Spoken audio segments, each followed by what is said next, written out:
নমস্কাৰ ষ্টাডি আসামৰ আন এটা নতুন ভিডিঅ'লৈ আপোনালোক সকলোকে স্বাগতম জনাইছোঁ।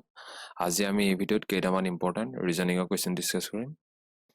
আমি ইয়াত জাষ্ট কুৱেশ্যনটো ডিছকাছ নকৰোঁ, তাৰ ওপৰত থকা কিছুমান কনচেপ্টটো আমি ডিছকাছ কৰোঁ যাতে এনেকুৱা ধৰণৰ কুৱেশ্যন যদি আহে বেলেগ এক্সামত আমি তাক ছল্ভ কৰিব পাৰোঁ। এতিয়া এই চিৰিজটো কিহৰ কাৰণে ইম্পৰ্টেণ্ট হ'ব বুলি ক'লে, এয়া আপোনালোকে যিকোনো এক্সাম ধৰি লওক, যেনে আহি থকা CTET এক্সাম, আছাম টেট হওক, ADRE, DME, DHS, আপোনাৰ APSC CSET পেপাৰ, লগতে ডিপাৰ্টমেণ্টৰ যিবিলাক এক্সাম কণ্ডাক্ট কৰে সেইবিলাক এক্সাম, লগতে চেণ্ট্ৰেল লেভেল এক্সাম লাইক আপোনাৰ SSC CGL, SSC GD, CSSL, MTS, এয়া সকলোৰে কাৰণে ইম্পৰ্টেণ্ট হৈ পৰিব। আৰু ইয়াত কুৱেশ্যনবিলাক ইংৰাজীত লিখা আছে যদিও মই অসমীয়াটো কৈ দিওঁ, তো আপোনালোকে ভালদৰে মনোযোগ দি চাব, বুজি পাই যাব আৰামছে। ঠিক আছে, এতিয়া এইটো ইয়াৰ প্ৰথম কুৱেশ্যন কি আছে, select the option that represent the correct order of the given word as they appear in the English dictionary. তো ইংলিছ ডিকশ্যনেৰীত দেখা পোৱাকৈ এই শব্দকেইটা আপোনাৰ কাৰেক্ট অৰ্ডাৰত লিখিব গৈছে, মানে কোনটো প্ৰথমত আহিব, কোনটো ছেকেণ্ডত আহিব, কোনটো থাৰ্ডত আহিব। এতিয়া ডিকশ্যনেৰীত আমি চালে প্ৰথম কেনেকৈ দেখোঁ চাওক, ডিকশ্যনেৰীত চালে প্ৰথমত আমি প্ৰথম A লেটাৰৰ শব্দবিলাক দেখোঁ, তাৰপিছত B লেটাৰৰ শব্দবিলাক দেখোঁ, তাৰপিছত C লেটাৰবিলাক দেখোঁ, তাৰপিছত D লেটাৰ, তাৰপিছত E লেটাৰ, এনেকৈ গৈ থাকে হয়। তেনেকে তাৰপিছত A লেটাৰত কি কৈছে, A বুলি অকল A বুলি শব্দ নাথাকে নহয়, A লগত আৰু বহুতকেইটা লেটাৰ আহিব। A লেটাৰৰ মানে A লেটাৰ যিমানখিনি শব্দ লিখা আছে সেইখিনি A লেটাৰত আহিব। তো প্ৰথমত কি আহিব, A আৰু A থকা ৱৰ্ডবিলাক লিখিম, তাৰপিছত A আৰু B থকা শব্দবিলাক থাকিব, তাৰপিছত A আৰু C থকা, তাৰপিছত A আৰু D থকা, এনেকৈ গৈ থাকিব। আকৌ B থকাবিলাকতো মানে B থকা শব্দবিলাকতো প্ৰথম শব্দটো B আছে, তাৰ পিছৰকেইটা কি হ'ব, প্ৰথম B পিছত A থাকিব, তাৰপিছত B পিছত B থকা শব্দ থাকিব। এতিয়া B পিছত B ডবল B থকা শব্দ নাই, মই কৈছোঁ আৰু। তাৰপিছত B পিছত C থকা শব্দ ওলাব, তাৰপিছত B পিছত D থকা ওলাব, এনেকৈ বাঢ়ি বাঢ়ি গৈ থাকিব।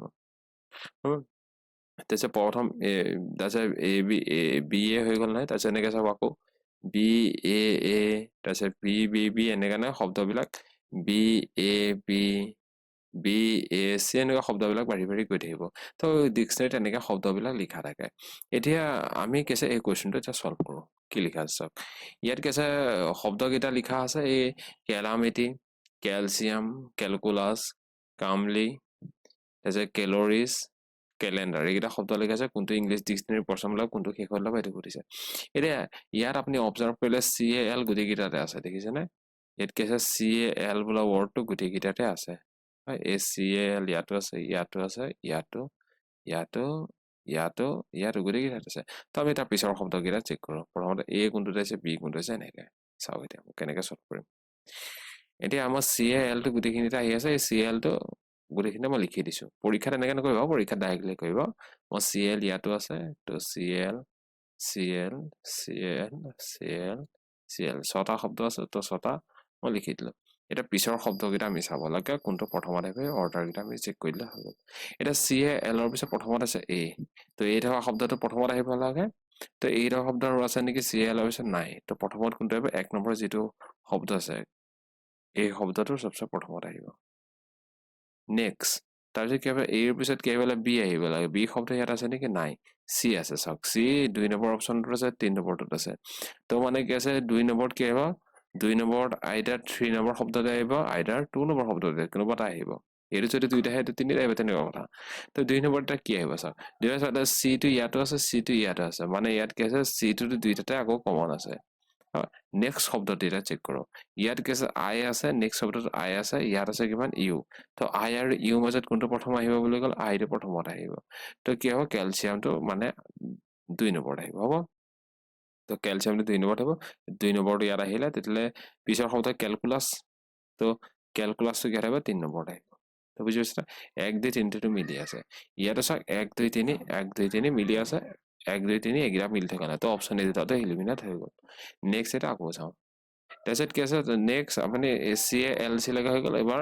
এমত চাওঁ, অ'ত চাওঁ, ইত চাওঁ, MOE, এইকেইটাৰ ভিতৰত চবচে প্ৰথমত কি আহিব, ই আহিব। তো 6 নম্বৰত কি আহিব, কেলেণ্ডাৰটো আহিব, কেলেণ্ডাৰ। তো এইটো কেনেকৈ চালোঁ, 6 নম্বৰ শব্দটো 1 2 3 6, 1 2 3 6 ক'ত আছে, 1 2 3 6 অপশ্যন নম্বৰ 2ত আছে। তো এইটো অপশ্যন ভুল হৈ গ'ল। তেতিয়া আমি এনচাৰটো গম পালোঁ, 1 2 3 6 আহিব, গম পালোঁ। কিন্তু মই গোটেইকেইটা অপশ্যন চেক কৰি দিছোঁ, চাওক। নেক্সট থাকিব কি, গতিকে কেলেণ্ডাৰটো আহি গ'ল। নেক্সট থাকিলে M আৰু O, M আৰু O মাজত কোনটো প্ৰথমত আহিব, M and O। তো এমটো প্ৰথমত আহিব, তাৰপিছত অ'টো আহিব, তো তাৰপিছত কিমান আহিব, কেলৰিজটো আহিব তাৰপিছত কি আহিব কেলেণ্ডাৰ কি আছে কামলি আহিব কেলৰিজ আহিছে কেলৰিজটো নহ'ব কামলি তো MLY আহিব তাৰপিছত কি হ'ব এমটো আগত আহিব তাৰপিছত ওটো আহিব তো এইটো কিমান আছে বুলি কয় কামলিটো 4 নম্বৰত আছে তাৰপিছত 5 নম্বৰ তো কিমান আহিল অৰ্ডাৰটো 1 2 3 6 4 5 1 2 3 6 4 5 তো অৰ্ডাৰটো কেনেকৈ ওলালে গম পাব নে এক্সামত তেনেকৈ আপুনি অপশ্যন চাব ডাইৰেক্টলি টিক মাৰি দিব এতিয়া মই গোটেই বস্তুটো শিকাই দিলোঁ নেক্সট এইটো কুৱেশ্যন কি আছে the different position of the same die are shown what will be the find the number of face opposite to the showing face to তো কি আছে ইয়াত এটা মানে এটা কি বুলি কয় এটা লুডু গুটিৰ গোটেই কেইখন পৃষ্ঠ দেখুওৱা আছে কিহৰ অপজিটত কি আছে দেখুওৱা আছে আমাক কৈছে কি 2 নম্বৰৰ অপজিটত কি আছে এতিয়া আপোনালোকে লুডু গুটি চালে আপুনি এনেকৈ চাব অপজিট সাইডবিলাক কেনেকৈ চাব আপুনি ইয়াত যেনেকুৱা এনেকৈ লিখা থাকিব সাপোজ এটোটা মই লুডু গুটি বনাই দিছো হ'ব এনেকুৱা টাইপ যদি আপোনাৰ কিবা দুটা আছে হ'ব ইয়াত যেনিবা A লিখা আছে B লিখা আছে C লিখা আছে আন এটা লিখি বনাই দিছো এইটো হ'ব সেম লুডু গুটি দুটা ইয়াত যেনিবা PQA লিখা আছে হ'ব এটা কিহৰ অপজিটত কি আছে আপুনি কেনেকৈ চাব পাৰিব সেইটো আপোনাক মই দেখাই দিছো কেনেকৈ চাওক ইয়াত প্ৰথম যেটো কমন আছে কমনটো লিখি লব কমন যেটো আছে লিখি লব ইয়াত কমন কি আছে বুলি কলে A লেটাৰ ইয়াত আছে A লেটাৰ ইয়াতো আছে কমন দুইটাতে আছে তো A লেটাৰটো আমি প্ৰথম লিখি লওঁ কেনেকৈ চাওক প্ৰথমতে A লেটাৰটো লিখিব তাৰপিছত A ৰ পিছত ইয়াত কিমান আছে B তো B লিখিব তাৰপিছত B পিছত কিমান আছে C তো C লিখিব হৈ গ'ল ABC নেক্সট ইয়াতো আপুনি A ৰ পৰা ষ্টাৰ্ট কৰিব A ৰ পিছত P লিখিব P পিছত Q লিখিব A পিছত P লিখিব P পিছত Q লিখিব এটা এইখিনিৰ পৰা আপুনি কি গম পালে জানে B ৰ অপজিটত আপোনাৰ কি আছে P আছে C ৰ অপজিটত কি আছে এইটোৰ হিচাপত Q আছে A ৰ অপজিটত কি আছে বুলি ক'লে যেটো ইয়াত ফেস নাই হেতু আছে এটা কি আছে এটা আমি ক'ব নোৱাৰো এই অপজিট এটা এইটো কোৱেশ্চন আমি সলভ কৰো এই কোৱেশ্চনটো আমি সলভ কৰো এই কোৱেশ্চনটো আমি কি আছে গুটেখিনটা 2 2 2 2 গুটেখিনটা কমন আছে তো কমন কিটা প্ৰথম লিখি লওঁ হ'ব এইটোৰ কাৰণে লিখো এনেকৈ লিখো লতে তেনেকৈ কৰাবা হ'ব তো 2 অপজিটত 2 মানে 2 পিছত 3 আছে 3 পিছত 6 আছে এটোত গ্ৰ 2 পিছত 1 আছে 1 ৰ পিছত কিমান আছে 3 আছে হৈ গ'ল এই দুটা পৰা চালে কি হ'ব 3 ৰ অপজিটত কিমান আছে 1 আছে আকৌ 6 ৰ অপজিটত 3 আছে 6 ৰ অপজিটত 3 আছে তো এই দুটা আপুনি যদি মাৰ্জ কৰি দিও কিমান হ'ব 3 ৰ অপজিটত 1 আছে 1 ৰ আকৌ 3 ৰ অপজিটত 6 আছে মানে কি আছে আমি ক'ব না ডেফিনেটলি ক'ব না কোনটো হয় তো আইদাৰ 3 ৰ অপজিটত 1 থাকিব পাৰে 6 থাকিব এই দুটাৰ পৰা হেতু গম পালো নেক্সট এইটো চাও 2 ৰ অপজিটত কি আছে ইয়াৰ পৰা আমি ধৰিব পৰা নাই হ'ব নেক্সট এইটো পা চাই লওঁ তো ইয়াৰ হিচাপে 2 পিছত কি আছে 4 আছে 4 ৰ পিছত কিমান আছে 1 আছে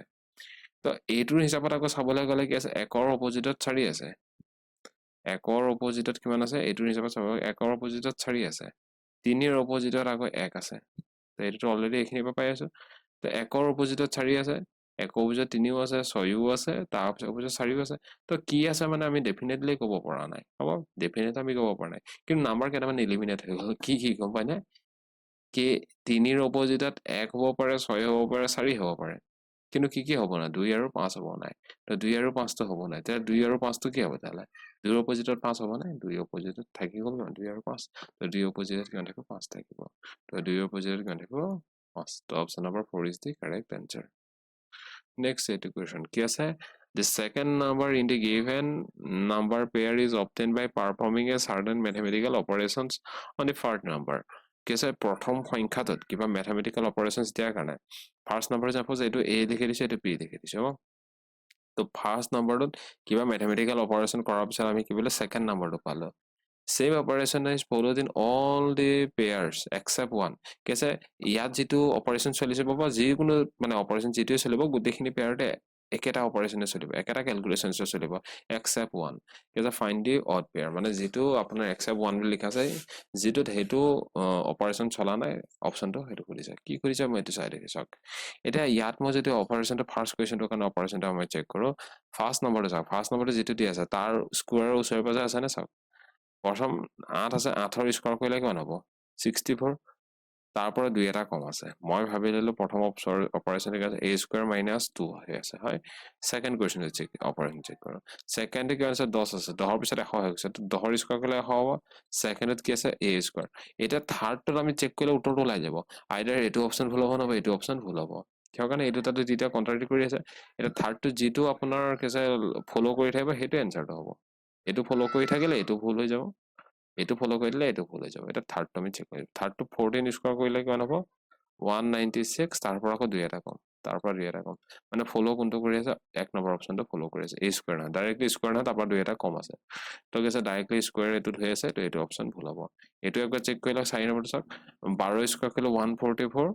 তাৰ পৰা আকৌ এটো এটা দুই এটা কম তো 142 ঠিক আছে তো অপচনটো কেনেকৈ আহিলে গম পাব next etu question কি আছে select the option that related to the third term in the same way as second term is related to the first term and sixth term related to the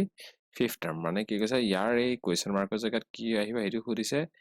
কেনেদৰে উলাম এই নাম্বাৰটো কি যেনেকে second নাম্বাৰটো ওলাইছে first নাম্বাৰটো লগ পৰা কিবা এটা ম্যাথমেটিক্যাল ক্যালকুলেশনস কৰি আৰু 6 নাম্বাৰটো ওলাইছে 5th নাম্বাৰটো পৰা কিবা ম্যাথমেটিক্যাল ক্যালকুলেশনস কৰি এটা আমাক এই নাম্বাৰটো উলিয়াব দিছে কি কি দিছে এটা লিখি লও ঠিক আছে 6 136 8 question mark আছে 12 5 6 8 এটা মইও নাজানো এটা এনসারটো কেনেকৈ উলিয়াম একবাৰ আমিও কৰি চেক কৰিব লাগিব ঠিক আছে এতিয়া ফাৰ্স্ট নাম্বাৰটোৰ লগত সেকেন্ড নাম্বাৰটো কিবা এটা ৰিজাই চাও কেনেকৈ বনাও চাওক তো যদি আপোনাৰ 6 ৰ যদি স্কয়াৰ কৰো 36 হ'ব নহব কিউব কৰি চালে 6 ৰ কিউব 216 হ'ব 6 ৰ কিউব 216 তাৰ পৰা 136 টো বহুত দূৰত আছে হ'ব এটো বিয়োগ কৰিলে কিমান হ'ব 8 তিনিয়ে 1180 হ'ব মানে 6 কিউব হ'ব -80 কৰিলে এই নাম্বাৰটো হ'ব বাৰু 12 কিউব টো কৰি চালে কিমান হ'ব 12 কিউব টো বহুত বেছি হ'ব 1728 এই নাম্বাৰটো পৰা আকৌ মানে 12 কিউব কৰিলে 576 568 পালেতো বহুত হ'ব এইটো অপচন নহব ঠিক আছে কিউবত নহব একবাৰ আমি কি কৰিছা এটো নৰমালি ডিভাইড কৰিছা একবাৰ 136 টোক আমি 6 এ ডিভাইড কৰি চালে কিমান হ'ব 6 দুগুণ 12 13 লে থাকিলে 6 দুগুণ 12 4 থাকিলে 6 এটো হ'ব মানে কি আছে 6 ৰ লগত 22 মাল্টিপ্লাই কৰি তাৰ লগত 4 প্লাস কৰি দিলে এই এনসাৰটো পাব লাগে এটো সেম ওয়েত এটো একবাৰ কৰি চাও কিমান 12 568 12 ডিভাইড কৰি চাও তো 4 12 48 48 8 থাকিলে 7 12 84 84 4 আপন 12 থাকে এটো কিমান হ'ব বুলি কলে প্ৰথম নম্বৰ 12 ৰ লগত 47 মাল্টিপ্লাই কৰি তাৰ লগত 4 প্লাস কৰিলে এটো হ'ব এটা 22 আৰু 47 কিবা ৰিলেচন আছে নেকি 6 দুগুণ 12 আচ্ছা 6 দুগুণ 12 এটোতে এটো 6 8 12 9 10 তো নাই আচ্ছা এনেকৈ নহব আৰু এটা মই লজিক এটা মোৰ এটা মনত আহিছে এটা চাওক এই নাম্বাৰটো কিমান আছে চাওক 144 ৰ ওচৰত আছে নাই আছে এটো কিমান আছে 576 ৰ ওচৰত আছে নাই আছে একবাৰ এনেকৈ চাওক চাওক এই প্ৰথম যেটো নাম্বাৰ আছে 6 আছে তাক মই দুইটা মাল্টিপ্লাই কৰিলো কিমান হৈ যাব 12 তাক মানে যেটো নাম্বাৰ হ'ব 12 তাক আমি স্কয়াৰ কৰি দিও 144 আহিব তাৰ পৰা 136 পাবলৈ হলে কিমান বিয়োগ কৰিব লাগিব বুলি কলে 6 14 8 মানে 144 - 8 কৰিলে 136 পালো হেতেন সেকেন্ড নাম্বাৰটোকো তেনেকৈ একবাৰ কৰিছা 12 লগত 2 কৰিলে কিমান হ'ব 24 24 স্কয়াৰ কৰি দিলে 576 হ'ব তাৰ পৰা আকৌ 568 বিয়োগ কৰিলে আকৌ এগেইন আতে আচ্ছা মিলি গল মানে কি আছে যেটো প্ৰথম নাম্বাৰ আছে তাক আমি দুগুণ কৰিম তাৰপিছত স্কয়াৰ কৰিলে তাৰ পৰা 8 এটা বিয়োগ কৰি দিম যেটো এনসাৰ ওলাই মানে যেটো ইয়াত কি হ'ব তেতিয়ালে এই অপচনটো জেগাত 8 আছে 8 টাক আমি 2 ৰে পূৰণ কৰিম 8 দুগুণ কিমান হৈ যাব 16 16 তো আমি স্কয়াৰ কৰি দিম 16 স্কয়াৰ কৰিলে কিমান হ'ব 256 হয় 256 তাৰ পৰা আকৌ আমি কি কৰি দিম 8 এটা আমি বিয়োগ কৰি দিম 8 টো বিয়োগ কৰিলে কিমান 8 এটা 16 ভাল কোৱেশ্চন আছে 248 তো option number A is the correct answer ঠিক আছে তো বুজি পাব নাই এটো লজিক ফলো নকৰিলে এটো ফলো নকৰিলে এটো কৰি গল তো হেতুৱে মানে প্ৰথমটো যে লজিক ফলো কৰিছে থাৰ্ডটো সেম লজিক ফলো কৰাব লাগিব আপোনালোকে যিকোনো ম্যাথমেটিক্যাল অপাৰেশনস এটা কৰিলে নেকে চেক কৰি চাব লাগিব নেক্সট এটো কোৱেশ্চন কি আছে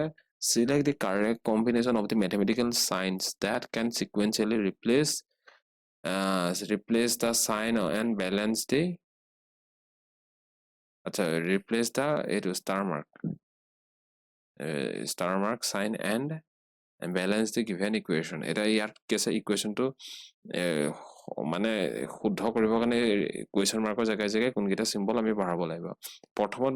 মাল্টিপ্লিকেশ্যন দিছে মানে এইখন মাল্টিপ্লিকেশ্যন তাৰপিছত এইখন প্লাছ ডিভাইড মাইনাছ মই প্ৰথম অপশ্যনটো এনেই আপোনাক দেখাই দিছোঁ এইটো চাওক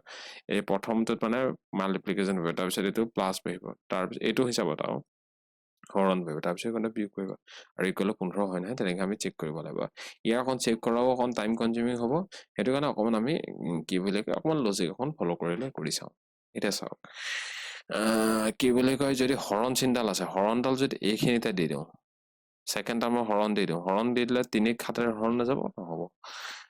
হৰণটো যদি মই ইয়াত দিলোঁ 4 7 4 হৰণ নাযাব তো এই দুটা অপশ্যনটো মই অলপ কাৰণে হোল্ডত ৰাখিছোঁ ঠিক আছে নকৰোঁ এতিয়া মানে কৰি দিম পিছত লাগিলে তো ফাৰ্ষ্টত হৰণটো 96ক 3 হৰণ যায় নহয় যায় তো এই অপশ্যনটো প্ৰথমতে চেক কৰি চাওঁ 96ক 3 হৰণ যায় তাৰপিছত মাইনাছ আছে কিমান আছে 7 আছে তাৰপিছত মাল্টিপ্লিকেশ্যন আছে 4 প্লাছ 11 এনেকৈ একবাৰ কৰি চাব লাগিব হা তো চাওক 3 3 গুণ 3 2 6 7 4 গুণ 28 এনেকৈ নৰ্মেলি ওলাই যায় মানে তো এইটো কিমান যাব বুলি ক'লে 28 32 ক'লে থাকিব 4 প্লাছ 11 একেবাৰে ওলাই গ'ল নে তো চাওক তো পৰীক্ষাত তেনেকৈ আকৌ চেক কৰি চাব লাগিব এইটো হোল্ডত ৰাখি থৈছিলোঁ এইটো মই কৰাই নাছিলোঁ মাল্টিপ্লিকেশ্যন বহুত ডাঙৰ সংখ্যা হৈ গ'ল তো মই এইটো চাইছিলোঁ এইকেইটা চোৱাৰ লগে লগে এনচাৰটো 15 আহি গ'ল নে 15 আহি গ'ল তো এটা অপশ্যনটো ওলাই গ'ল বুজি পাইছেনে বাকীকেইটা এনেকৈ চেক কৰিব দৰকাৰে নাই তো মানে কেনেকৈ চেক কৰিলে আকৌ এবাৰ কৰি দিছোঁ আকৌ এবাৰ চেক কৰিছে এইটো চাই লওক মই চেক কৰিলোঁ কি 96ক 3 হৰণ যায় নাযায় যায় 3 হৰণ যায় সেইটো কাৰণে এইখিনিতে মই হৰণডাল আনিবলৈ চেষ্টা কৰিছোঁ সেইকাৰণে হৰণ কোনটোত আছে অপশ্যন নম্বৰ এইটোতে আছে অকল বাকীকেইটাত নাই এইখনতে যদি হৰণ দিয়ে 3 7 হৰণ নাযাব কিবা ফ্ৰেকশ্যন নম্বৰ এটা আহিব হয় ফ্ৰেকশ্যন আহিব সেইটোতো আমাৰ ইয়াত দিয়া নাই পি ভাগ কিউ ফৰ্মত আহিব সেইটো একো ইয়াত দিয়াই নাই তো ইয়াত 15 দিয়া আছে সেইটো কাৰণে মই এইটো অপশ্যন চেক কৰিলোঁ পাই গ'লোঁ এইটোতে নেক্সট এইটো